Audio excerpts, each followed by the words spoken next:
Fear. Ano ito? Fear of rejection. Ganito na nga. Kaya lang sinasabi mong na-reject ka kasi hindi siya nag-join. Tama? Yes. Hindi totoo yun. Hindi ka na-reject. Dalawa lang yan. Hindi pa niya timing. Ang ganda ng Yes. Bakit may pinagdadaanan? O kaya, timing siya, hindi mo nasabi yung magic words para mag-join siya. Dalawa lang yan. Pero pag na-check mo, na nasabi mo yung magic word, at medyo polite pa yan. Ganda, gusto ko lang.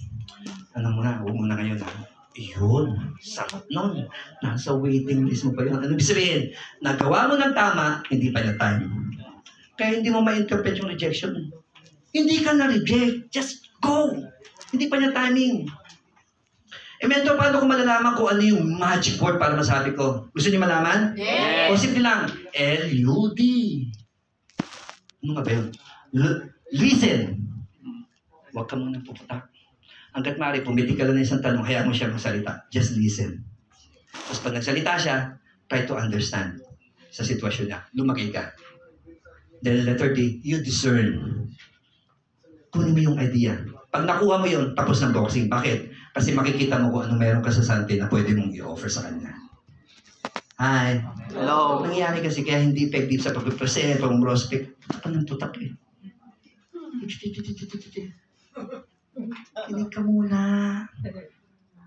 Para pag kumuusap ka, kitang-kita mo lahat ng angulo, lahat ng dimension. Pag pumiti ka, magic words, ang penetrating.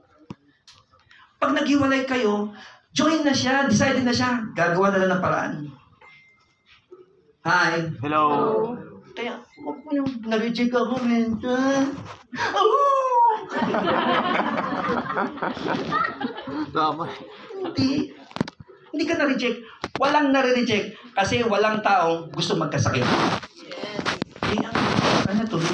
Walang taong may sakit na gusto niyang lumala. Tama?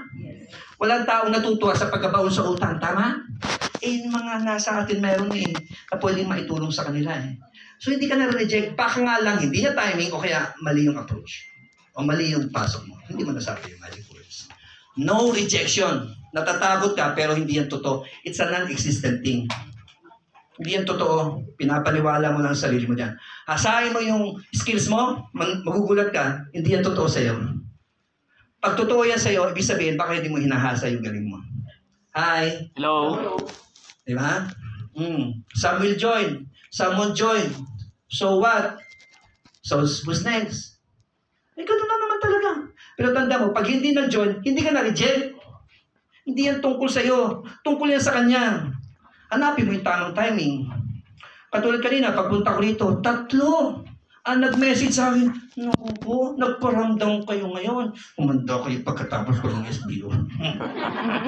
Eh, yung 2 doon, hindi, yung isa doon, 3 years ago na. Tuntukan ko yun. Ngayon, nagparamdam. Yung isa, ano yun? Kamakailan lang yun. Kabatsmate ko sa high school. Yung isa, ano niya, kaibigan niya. Pero na-meet ko yun, summer sa Hong Kong. Prospecting stranger. Paparamdam kayo ngayon ha. Handa kayo. High energy ako. Di ba? Pagkatapos. Di ba? Nagigets? Bakit ako excited? Eh, alam ko kung anong gagawin eh. Pag ka natatakot, hindi mo nga kasi alam kung anong gagawin. O nasa na solution para matagal ang takot? Eh di alamin mo kung anong hindi mo alam para alam mo na kung anong gagawin. Ano ka ba? Hi. Hello. Kaya pag hindi mo naintindihan yung feel niya, yan, lugmok ka.